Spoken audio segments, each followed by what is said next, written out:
Bonsoir mesdames et messieurs, bienvenue à cette grande édition du journal. Merci à vous tous de votre fidélité. Nous vous proposons de suivre déjà les grands titres. Désormais, le bureau du Sénat affiche complet, un véritable plébiscite pour le sénateur Modeste Bahati Lukwebo. Les élections ont eu lieu hier mardi à la Chambre haute. Mois de mars réservé à la femme. Oblige, votre rédaction fait un focus sur Madame Odiaka Chama, avocate de profession et présidente d'un parti politique, Collectif pour le développement et l'unité du Congo.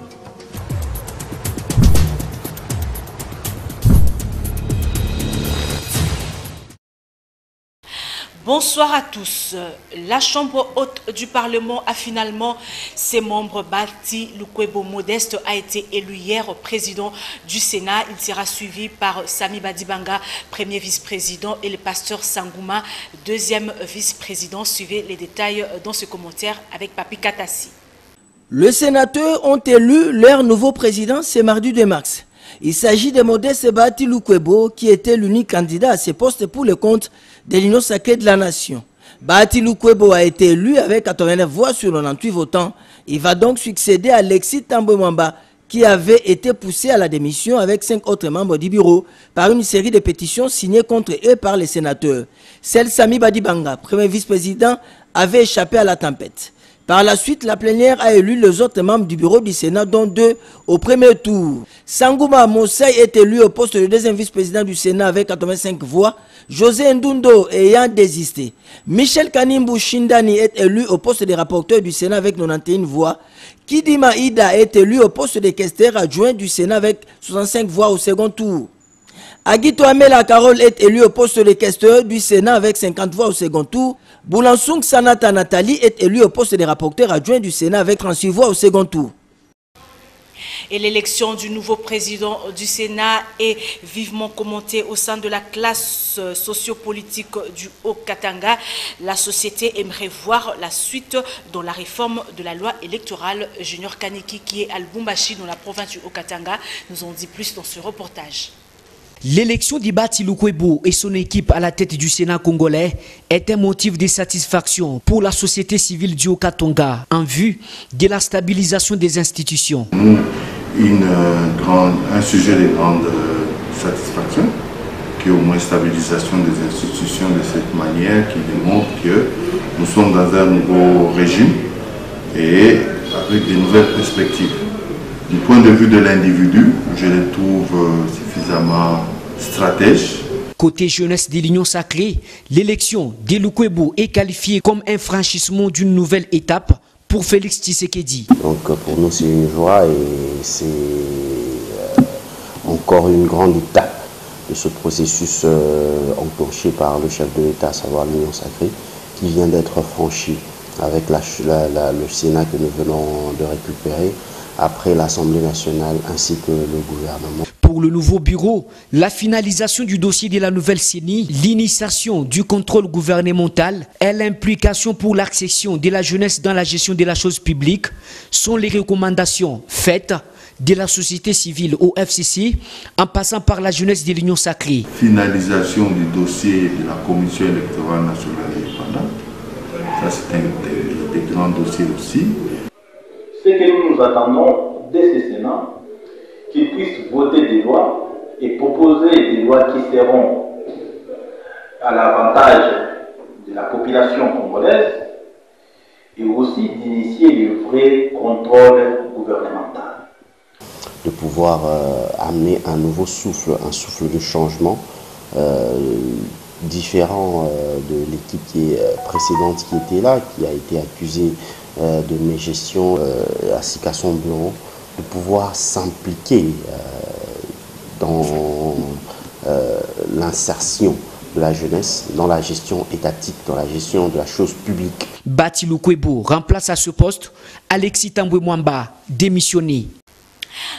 Et toujours dans le même registre, Popol Ziakwaou a interrogé pour vous le professeur Joseph Ngindou Kalala. Il est analyste politique et secrétaire général académique à l'IEC Gombe. Suivez. C'est un couronnement des combats politiques que le professeur Bati, sénateur, président aujourd'hui du Sénat, a eu. Ça s'est conclu avec son combat et je profite de votre micro pour lui présenter mes vives félicitations et les encouragements. Je connais bien mon cher ami Bahati, je crois qu'il fera du bon travail, puis c'est un homme qui résiste à toute pression, c'est un homme qui se donne corps et âme à faire bien son travail. Je vous donne un exemple tout simplement.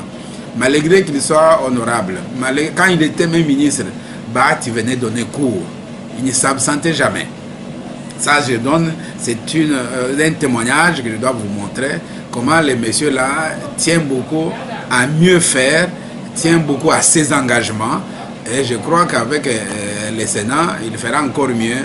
C'est un homme très engagé qui voudrait, à ce point ici, puisque ce que nous devons savoir, c'est quoi? On ne peut pas avoir un Parlement qui est contre les chefs de l'État. Nous avons connu les deux chambres du Parlement qui n'allaient pas dans le même sens que les chefs de l'État, qui ne marchaient pas ensemble avec les chefs de l'État, qui n'étaient pas dans la vision du chef de l'État. Donc on avait là un pays qui était bloqué. Or, le chef de l'État, c'est lui le comptable de ses actes auprès de la population. C'est lui à qui on va demander les comptes des membres. Donc aujourd'hui, avec l'élection du sénateur Bahati comme président, l'honorable Bahati comme président du Sénat, avec tous ses collègues auxquels j'élargis mes félicitations, je crois qu'ils vont faire un bon travail pendant ces 2 ans et demi qui sont restés pour que le pays puisse sortir des bourbiers dans lesquels il se trouve. Mois de mars, mois dédié à la femme, Africa Mujinga vous propose le carnaval de femmes productrices de Chikwang au plateau de Bateke pour commémorer en beauté le mois de la femme. Suivez. C'est un grand jour pour les femmes entrepreneurs, productrices et distributrices de Chikwang des plateaux de Bateke. Ce lundi 1er mars 2021, ces femmes se sont retrouvées au carnaval motorisé dans la ville de Kinshasa. Objectif: aider les femmes d'Mbakana et d'Ension des plateaux de Bateke à trouver un coin pour vendre leur production de Chikwang. Tout a commencé à la gare centrale, lieu d'exposition et vente de Chikwang des plateaux de Bateke. Puis à Kitambo Magasin pour chuter à la foire internationale de Kinshasa, lieu du stockage de produits. Ces projets est également un moyen pour ces femmes de sensibiliser la population à manger bio, manger naturel et protéger leur santé. Une occasion pour ces femmes productrices et distributrices d'ouvrir leur propre établissement grâce au guichet unique création d'entreprise. Le guichet unique qu'on remercie a dépêché une équipe sur place pour formaliser les mamans. Les mamans sont en processus d'ouvrir leurs établissements. Personnel d'abord, et puis ensuite on pourra se mettre ensemble. Mais pour le moment, c'est d'abord personnel. Parce que ce sont les mamans qui se réunissent au sein des associations et qui produisent des Chikwang ensemble. Et pour mieux contribuer à l'émergence de l'économie de la République démocratique du Congo, ces femmes demandent aux autorités de leur doter des outils de travail. Les autorités vraiment qui puissent aussi nous aider. Quand on dit nous aider, pas forcément qu'on demande des aides, non. Peut-être qu'ils puissent nous donner des crédits bail. On a besoin de rappeuses, on a besoin des tracteurs comme la maman a dit, on a besoin de beaucoup de choses qu'on ne sait pas payer immédiatement. Nous demandons la participation économique du gouvernement. On parle maintenant de valoriser le travail de la femme et des jeunes filles. Mais c'est le moment, il y a des initiatives comme celle-ci, mais que le gouvernement s'approprie cette activité-là et qu'il fasse les joint ventures avec des bailleurs de fonds. Pour rappel, ce projet consiste à la fabrication, à la modernisation et à la commercialisation des Chikwang du plateau de Bateke.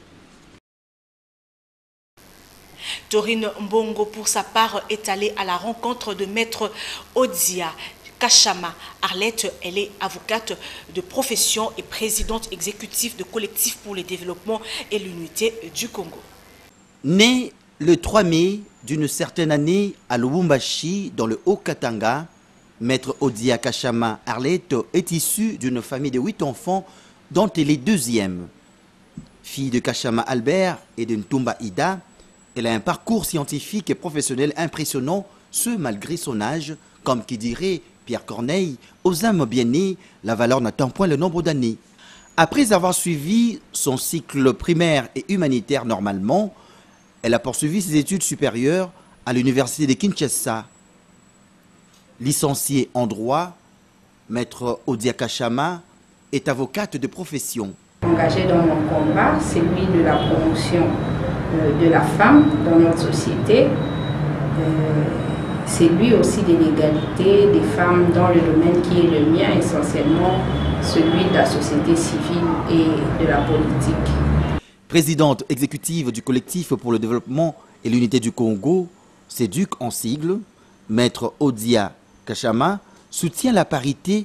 Elle y travaille pour qu'elle devienne une réalité en République démocratique du Congo. Les femmes qui se sont déjà affirmées, qui ont eu à obtenir une place quelconque dans la société, prêchent par l'exemple et que toutes les couches sociales de la femme soient atteintes. De plus en plus, on sentira le travail qu'on aura fait au cours de cette année.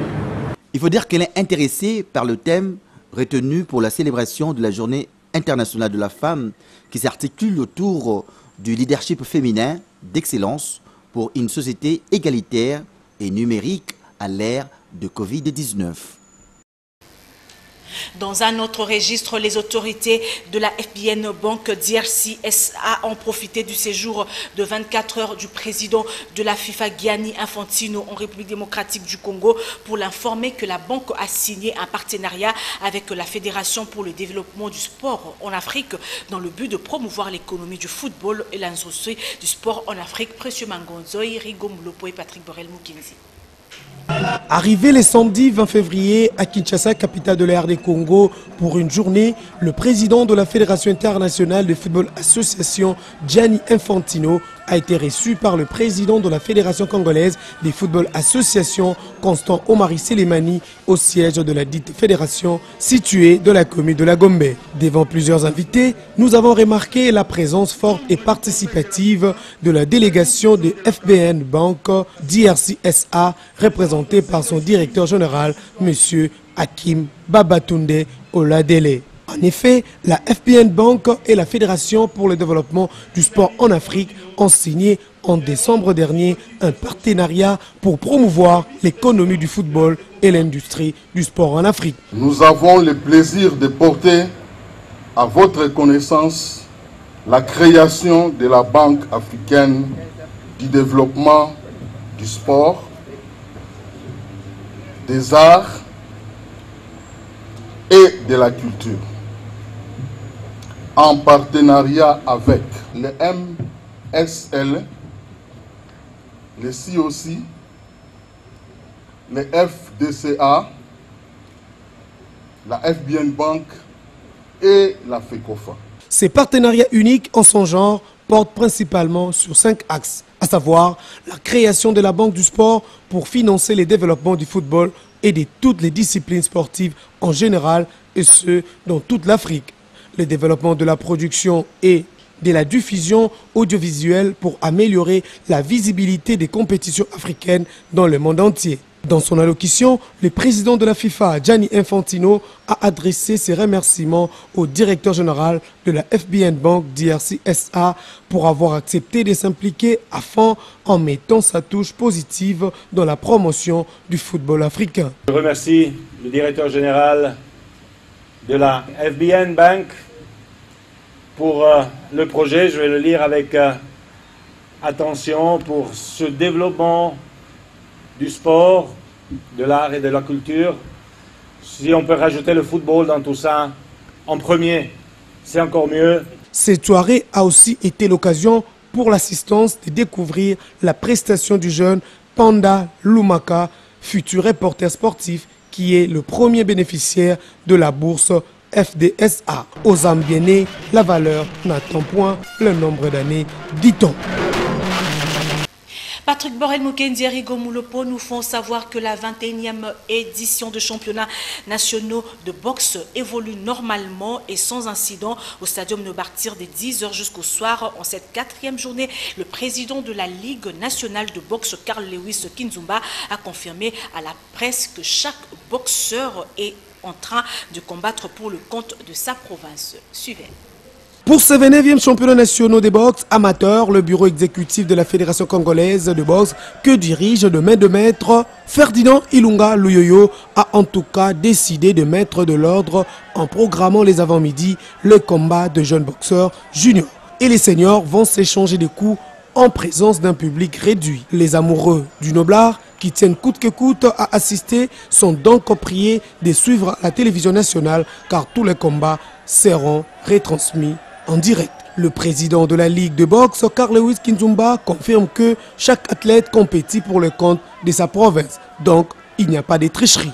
Je remercie le directeur technique de la Fédération congolaise de boxe, je cite Valérie Kayumbake de Rémont, par ce grand travail abattu.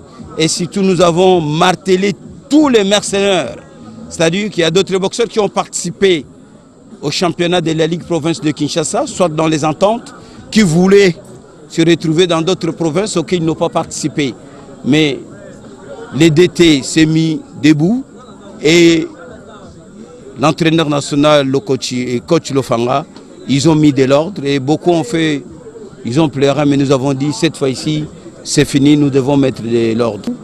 À partir de demain ou le lendemain, je crois qu'avec toutes les dispositions prises par la Fédération congolaise de boxe et la Linabox, et j'espère qu'il y aura, les combats vont être transmis en direct de la RTNC. Et en passant, je remercie tous les boxeurs. Sachez que cette édition, la 29e de la série, va se clôturer le samedi 6 mars au Stadium des Martyrs de la Pentecôte. Sport, suite et fin, la Fédération d'athlétisme du Congo organise un séminaire international pour renforcer les capacités de ces cadres. Cette session de formation a démarré aujourd'hui et se poursuivra jusqu'au 7 mars 2021 à Kinshasa. Ndeila Mbwechi, Damien Maungu vous propose ce reportage. 40 cadres de la Fédération d'athlétisme du Congo suivent un séminaire de renforcement des capacités sur les techniques de base des officiels techniques des courses. Cette session de formation est animée par le Brazzavillois Jean-Didier Pambou, conférencier World Athletic de la région 3 Afrique. Bienvenue Matenda, président de la FIACO, pense que cette session de formation vient booster les niveaux des athlètes et surtout pour bien préparer les échéances futures. Vous savez très bien que le chef de l'État a demandé à ce qui est le jeu de la francophonie dans notre pays en 2022. Et pour ce faire, notre pays, la RDC, a été choisi pour abriter ce grand meeting, pour abriter cette grande messe sur le plan international pour la francophonie. Ainsi donc, l'athlétisme reste et demeure la discipline phare pour le jeu de la francophonie. Raison pour laquelle nous avons pensé organiser un séminaire pour la remise à niveau pour les techniques de base concernant les officiels. Et aujourd'hui, nous avons commencé cette formation-là. Comme c'est nous qui allons recevoir les autres sur le plan international, nous sommes obligés d'avoir un niveau largement supérieur pour prouver au monde que nous sommes là pour travailler, pour prouver au monde que la République démocratique du Congo a des talents sérieux. Je tiens à rappeler ici que si jamais les officiels ont des niveaux de base très élevés, les athlètes aussi vont suivre pour faire en sorte que la compétition puisse être toujours réussie. Nous avons deux grandes échéances possibles. Nous avons d'abord les Jeux olympiques qui sont prévus au Japon au mois de juillet, à Tokyo. Et nous avons aussi les Jeux de la francophonie prévus au mois d'août 2022. Et donc c'est en préparation de cela que nous avions passé, nous, le comité exécutif de la fédération et la direction technique nationale, d'organiser cette formation-là. Raison pour laquelle nous sommes là. Nous sommes en train de travailler d'arrache-pied et je suis sûr et certain que le niveau sera atteint. Ce séminaire de renforcement des capacités a démarré le 3, ira jusqu'au 7 mars prochain. Et nous allons prendre ces nouvelles en international. Au moins 7 manifestants pro-démocratie ont été tués et plusieurs blessés en Birmanie. Malgré les condamnations internationales, les forces de sécurité continuent à tirer à balles réelles, en plus des balles en caoutchouc, des gaz lacrymogènes et des canons à eau. Ici, dans le centre du pays, à Moniwa, des sources médicales ont confirmé la mort de 3 hommes et d'une femme abattus lors d'un rassemblement anti-coup d'État. Selon des secouristes toujours dans le centre, mais à Mingan, un homme a aussi été tué et 17 autres personnes blessées. À 130 km de là, à Mandalay, des professeurs et des élèves manifestaient dans le calme quand les forces de sécurité sont intervenues. 2 protestataires sont décédés après avoir été touchés par des tirs à la tête et à la poitrine, d'après un médecin qui a accepté de parler, mais sous couvert d'anonymat par peur des représailles. Des manifestations ont aussi eu lieu ce mercredi à Tavoy dans le sud et bien sûr à Rangoon, la capitale économique. La junte ne cesse d'intensifier sa répression depuis le coup d'État qui a renversé le gouvernement civil d'Aung San Suu Kyi le 1er février dernier. L'organisation de défense des droits de l'homme basée en Birmanie, l'Assistance Association for Political Prisoners, a déclaré que 30 personnes avaient été tuées et 1230 arrêtées depuis le début des manifestations. Malgré tout, des protestataires continuent de descendre dans les rues pour demander le départ des généraux putschistes et la libération des centaines de détenus emprisonnés ces dernières semaines. Les circonstances de sa mort ne sont plus un secret depuis plus de 20 ans. La disparition d'Ali Boumendjel, avocat et militant de l'indépendance algérienne, est désormais reconnue par l'État français comme un crime commis par l'armée en 1957. Fait prisonnier lors de la bataille d'Alger, l'homme de 37 ans, membre du FLN, est retrouvé mort 3 semaines plus tard, une mort officiellement qualifiée de suicide. En 2001, le général Ossarès, ancien coordinateur des renseignements à Alger, admet à plusieurs reprises la torture et l'assassinat d'Ali Boumendjel, jeté du haut d'un immeuble. Malgré les demandes de sa veuve, aujourd'hui décédée, aucun gouvernement français n'a voulu reconnaître l'assassinat. Le communiqué publié mardi par l'Élysée marque la rupture. Le président de la République a reçu au palais de l'Élysée 4 des petits-enfants d'Ali Boumendjel pour leur dire, au nom de la France, ce que Malika Boumendjel aurait voulu entendre. Ali Boumendjel ne s'est pas suicidé, il a été torturé puis assassiné. Une reconnaissance préconisée par l'historien Benjamin Stora, auteur d'un rapport sur la colonisation remis à Emmanuel Macron en janvier. Il y a d'autres personnages, à partir de là, qu'on pourrait découvrir ou faire découvrir aux Français, qui sont des personnages très importants. Oui, pourquoi pas faire des gestes symboliques qui permettent l'identification, dans la jeunesse surtout, à des personnages, symboles, qui n'étaient pas contre la France, mais contre le colonialisme, ce qui n'est pas pareil, contre le système colonial. Et donc il faut bien aussi faire en sorte que ce travail soit un travail de pédagogie, de transmission d'histoire. Un travail à l'aube du 60e anniversaire de l'indépendance de l'Algérie. Emmanuel Macron veut, dit-il, en finir avec les crispations autour de la colonisation. Une explosion s'est produite près d'un centre de dépistage du Covid-19 sans faire de blessés ce mercredi aux Pays-Bas. L'engin artisanal qui a explosé a provoqué uniquement des dégâts matériels. Le ministre néerlandais de la Santé a condamné l'attaque, la qualifiant de démentielle. Pour l'heure, aucune piste n'est exclue par la police qui a ouvert une enquête. L'explosion a eu lieu dans le village de Bovenkarspol, à 60 km au nord d'Amsterdam. Une région proche de celle où un centre de dépistage avait été incendié en début d'année, au moment de l'entrée en vigueur d'un couvre-feu pour lutter contre la pandémie. La région dans laquelle se trouve Bovenkarspol fait partie des zones les plus touchées par le Covid-19 dans le pays. En janvier dernier, l'instauration d'un couvre-feu, le premier aux Pays-Bas depuis la Seconde Guerre mondiale, a mené aux pires émeutes qu'ait connues le pays depuis plusieurs décennies.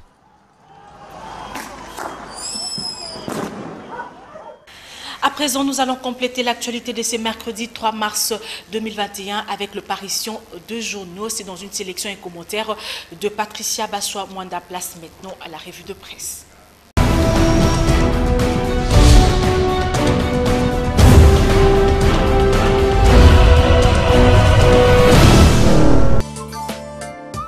Mesdames et messieurs, bonsoir et bienvenue dans cette revue de presse. Bras de fer, président Senko, le cardinal archevêque-évêque, membre de la conférence épiscopale nationale du Congo, ont dans un message de 10 pages intitulé « Déchirez vos cœurs et non vos vêtements, le peuple attend toujours ». Les princes de l'église catholique ont tiré à boulet rouge sur le gouvernant en cette période où les pays attendent un nouveau gouvernement. Tshisekedi, évêque catholique, Est-ce le début de la guerre froide, s'interroge Forum des As. Les freins ont-ils lâché entre l'église catholique et le pouvoir de Fagy? Le rappel de prince de l'église pour l'organisation des élections dans le délai institutionnel est sans nul doute la goutte d'eau qui vient de faire déborder la vase. Dans un document intitulé Élections 2023, ne confondons pas le rôle. La présidence demande à la Senco de s'occuper des affaires de l'église et non des élections qui sont l'apanage de la CENI. Dans le même registre, Africa News note que les évêques refusent tout glissement. Ils sont surpris de voir que la présidence de la République n'a été attirée que sur l'aspect des élections alors qu'ils ont fait plusieurs propositions au gouvernement pour la bande de marche du pays. Entre-temps, la prospérité révèle pour sa part un scénario politico-judiciaire pour la présidentielle de 2023. Le quotidien note que dans les couloirs de la présidence, il se murmure que le chef de l'État et ses hommes préparent minutieusement une révision constitutionnelle. Cette modification pourrait être votée à la faveur d'un congrès à organiser au cours du second semestre de l'année en cours. Président du Sénat, Modeste Bahati a été porté président du Sénat avec 89 voix de suffrage exprimées. Il sera secondé de Sami Badibanga, premier vice-président, et le pasteur Sangouma, deuxième vice-président. Le rapporteur Michel Kanimbouet sera secondé par Nathalie Boulangsung. La question revient à Carole Aguito et sera épaulée par Kidima Ida. La République démocratique du Congo accueille déjà ses premières doses de vaccins contre le coronavirus, d'après la directrice du programme élargi de vaccination. La RDC a intégré la vaccination accès de lutte afin d'augmenter l'immunité collective et d'élever des différentes restrictions liées à cette pandémie. Merci et bonsoir chez vous.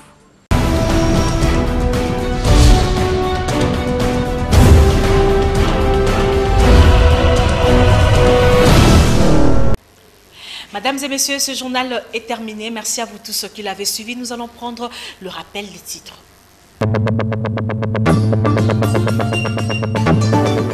Désormais, le bureau du Sénat affiche complet un véritable plébiscite pour le sénateur Modeste Bahati Lukwebo. Les élections ont eu lieu hier mardi à la Chambre haute.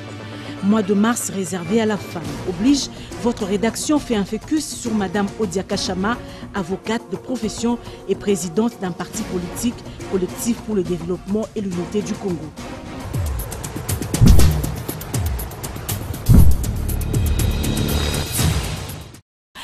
Mesdames et messieurs, ce journal est terminé. Merci à vous tous qui l'avez chaleureusement reçu dans vos maisons. Je vous retrouve demain à 19h avec le même plaisir. La prochaine édition, c'est demain déjà à 17h30 avec Patricia Molengombo-Lekouni que vous retrouverez à 10h et à 12h.